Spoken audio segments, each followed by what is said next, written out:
Graça e paz sobre a tua vida. Mais uma reflexão, mais um tempo para repensarmos nossas vidas diante de nosso Deus. Precisamos crescer, precisamos amadurecer, precisamos ser expressão de nosso Deus neste mundo.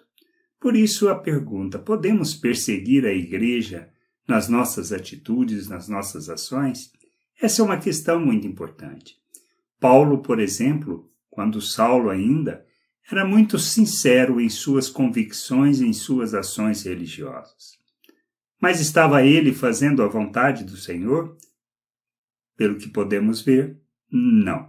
Isto está lá em Atos 9, do 1 até o 6, diz assim: Saulo, respirando ainda ameaças e morte contra os discípulos do Senhor, dirigiu-se ao sumo sacerdote e lhe pediu carta para as sinagogas de Damasco, a fim de que, caso achasse alguns que eram do caminho, assim homens como mulheres os levasse preso para Jerusalém.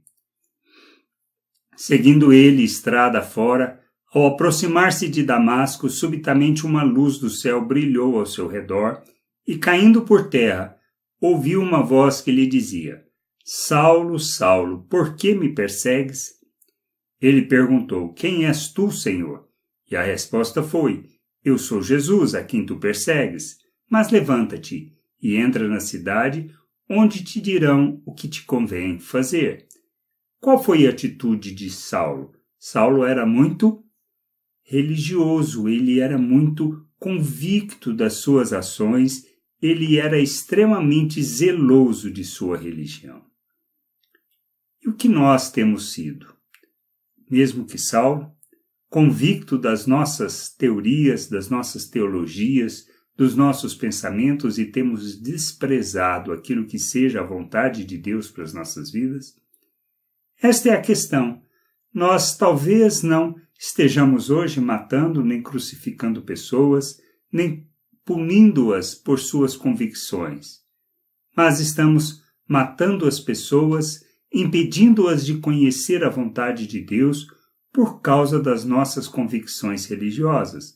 Nós colocamos numa posição e numa postura de separação, de isolamento, que não traduz a vontade do Pai. A gente precisa entender isso. Precisamos compreender que estamos trabalhando contra a vontade de Deus quando nós tomamos uma posição mais de isolamento, de achar que somente nós temos a verdade, conhecimento e o entendimento da vontade de Deus.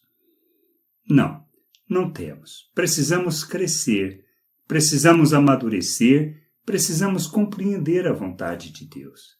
Não são nossas convicções religiosas, nem nosso zelo religioso, nem no querer preservar nossas doutrinas ou achar que regras que possamos impor ou estabelecer serão suficientes para que as pessoas possam viver a vontade de Deus.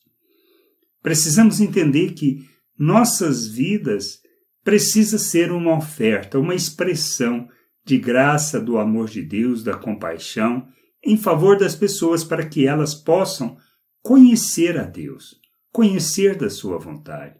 Somos as únicas testemunhas vivas, as únicas possíveis de expressar o Pai ao mundo. E nós não podemos defender uma questão de ideias, de pensamento, mas estarmos abertos àquilo que Deus está falando, ensinando e, principalmente, não é impondo às pessoas sobre nossas vontades, nosso querer e nosso pensamento que levará elas ao conhecimento do Pai, mas a nossa atitude de compaixão, de misericórdia, de graça revelada diante da sua ignorância, diante da sua falta de conhecimento de Deus.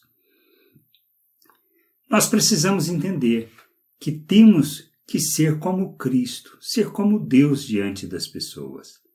É nossa responsabilidade expressar e revelar o nosso Deus, como uma oferta, como uma expressão, um verdadeiro culto a Deus, como Paulo nos escreve em Romanos, no capítulo 12. A gente precisa transformar pela renovação da nossa mente, entender qual é o verdadeiro culto que agrada a Deus.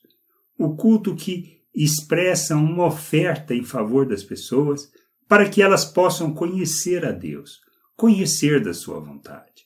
Quando nós nos ofertamos para cumprir essa vontade, para ser expressão dessa vontade, nós somos capacitados, habilitados para revelarmos, dia após dia, momento após momento, através do conhecimento de Deus, toda a obra que Ele já realizou em nós, ou seja, toda a graça, todo o poder derramado, toda a autoridade derramada, para vivermos como filhos de Deus neste mundo, expressando as suas virtudes diante das pessoas, e não impondo-lhes regras e estabelecendo condições para que possam conhecer ou viver uma religiosidade que não expressa Deus. A gente precisa conduzir as pessoas ao conhecimento de Deus. É nossa responsabilidade, é nosso papel fazer isso. Por isso, precisamos ser a oferta, ser o sacrifício. E não podemos ficar perseguindo a Igreja do Senhor por causa de nossas convicções religiosas, nos opondo àquilo que é a obra de Deus e a vontade de Deus. Que a gente cresça, amadureça, compreenda a vontade do Pai e que nós sejamos o instrumento de sua justiça. E entendamos que todo o propósito do Pai está em revelarmos o seu nome por meio das obras que realizamos. Que a gente entenda e faça das nossas vidas a verdadeira oferta. E não tenhamos uma atitude, nem um zelo religioso por preservar aquilo que não tem nada a ver com Deus. Que a gente cresça, amadureça e compreenda a vontade do Pai. Graça e paz sobre a tua vida. Amém.